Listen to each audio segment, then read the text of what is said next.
Hi guys, Sabrina from Campbell's Freedom Farm, and today we're going to propagate some Chicago hardy figs from stem cuttings. Now, I want to go over two ways to put them in, what containers, because there's a new method that I want to go over. And secondly, do we cut on the node or not? Now, I have a video that I'm going to attach that shows step by step on how I do it. So we're kind of not more advanced, but we're going over different ideas. Now, in my old video, I have always left, let me see if I can find one, left a thumb and I cut when I cut these. Now, my reasoning is I felt, can you see this? Oop. See my finger fits here. If there was any bacteria that was going to develop, it was going to happen down there. Now, on these nodes, this is where fruit or leaves come out of. Now, usually the roots come out of that. So, do you cut on the node or leave I put a thumb rule, okay?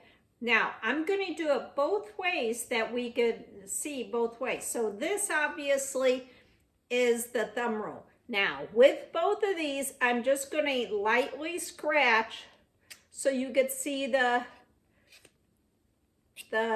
inside. Can you see that? And all of these, I'm dipping in water and I'm using take root. And you know, figs are like one of the easiest ones to root. Okay, so, and then I always take long cuttings. You have a better chance of it making it. So I get some that just stick out of these cups. There's like an inch in there. And I push it in and it's dripping on me. And I really pack it so there's no air in there. And that's it. It's very simple. Now, if I do one on the node, let me get a good one. Okay, here's one I cut right on the node. So, again, I'm going to score just where that node is. Okay, see that? Same thing, dip. And then it goes in this one. Now, I've marked both of these. Now, for me, and this is the big debate going on fig cuttings, do you cover it? Because remember, there's nothing to keep the moisture in. There's no leaves. There's no anything. And really, when you propagate, you really don't want leaves. You want all the energy to go to the roots.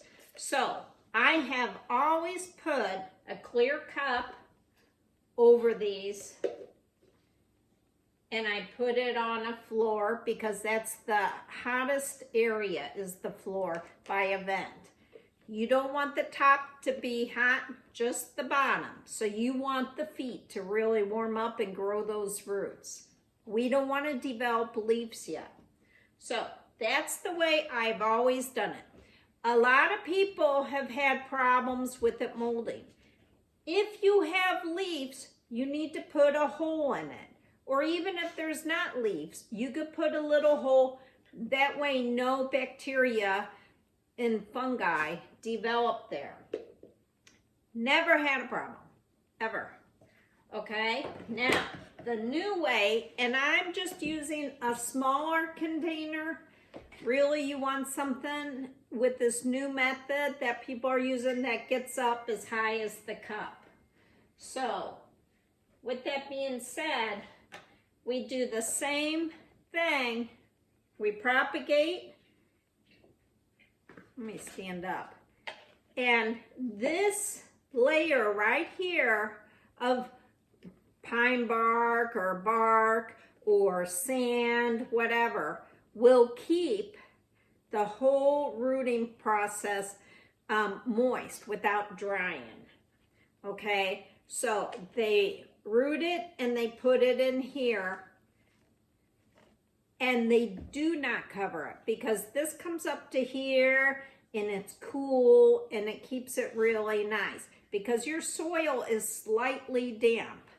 So this method also works, but things change. What's your temperature? What's your humidity in your house? Okay, for me it's always dry here in the winter because I have a furnace going nonstop. So my method here works really well. If you're somewhere else, let's say Dallas, where it rains all the time in the winter, you know, it's moist there. This method would work excellent. Now, on containers, do not use, if you use this method, and I'm going to do it both ways so we could see what works the best here. I'm zone 5, 6 really, but not after this winter. It was horrible. Do not use non-clear containers. Even though the cups fit really nice in here, remember, bacteria, mold love dark places, and this is semi-moist and it's cool there. Well, it's actually hot because it's on the floor. You want something see-through if you're going to use this method, and that will take care of that. But this is a quick way to propagate, and this time we're just using the Chicago Hardy Figs. That way the test will come out the same. You can't mix them up and wonder why one was better than the other. So the rest of these will be in a container, clear container. But remember, there's more ways to get to a city per se on the highways. Just see what one works best for you. The thumb rule, no thumb rule, cover, no cover. As long as it works, that's the most important thing.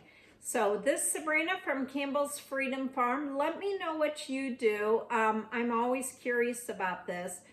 And remember, in a couple months, I'm going to show you how to take the figs out of cold storage. This has to go back. I only took it out for the video real quick.